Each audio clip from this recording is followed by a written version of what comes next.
অনেকের একটা বিষয় দেখলাম যে জিম নিয়ে অনেক রকমের কথা আছে। কেউ বলে যে, "এই এখন তুমি জিমে গেছো কেন? আগে তুমি ডায়েট কন্ট্রোল করো, তারপরে ওয়েট কমাও, তারপর যাও।" আবার কেউ বলে, "না, আগে কিছুদিন বাইরে পার্কে-টার্কে দৌড়ায়া ১০ কেজি ওয়েট কমাও, দৌড়ের অভ্যাস করো।"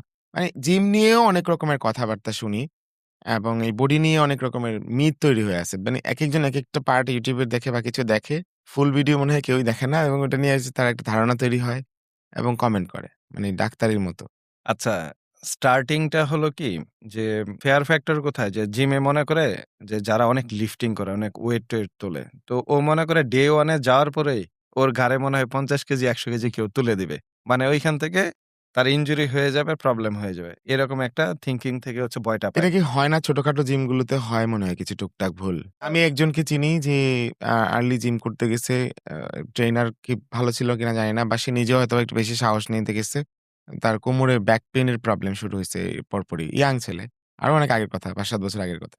এই জিনিসটা হয়। হুম, ইভেন হচ্ছে দেখেন বডি বিল্ডিংটা হচ্ছে একটা স্পোর্টস। আপনি এই যে রোনালদো, মেসি ওদেরকে যে দেখেন, ওরাও তো ভাই ইনজুরি হয়। একটা ওয়ার্ল্ড কাপের জন্য ৪ বছর প্রেপ নিচ্ছে। মেসের আগে ইনজুরি হয়ে খেলতে পারে না। রাইট। জিমে যখন যাচ্ছেন, হইতেই পারে। হুম, ছোটখাটো প্রবলেম আপনার হইতেই পারে।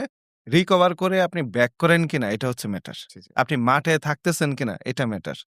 তো মিসগাইড এর কারণে হচ্ছে অনেক ইনজুর হইতে পারে। আবার অনেকে হচ্ছে যে YouTube এ একটা আপনার ট্রেনিং ভিডিও দেখে নিজে পারফর্ম করতে গেল। তো একটা কনটেন্ট দেখা আর রিয়াল লাইফ এ পারফর্ম করা কিন্তু এক না।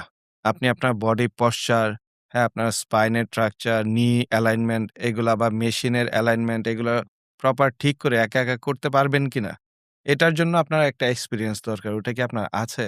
যদি না থাকে তাহলে অ্যাকচুয়ালি এগুলাতে যারা স্পেশালিস্ট ওদের হেল্প নেওয়াটা বেটার। কারণ সবাই তো আবার সেম এক্সপেরিয়েন্স না।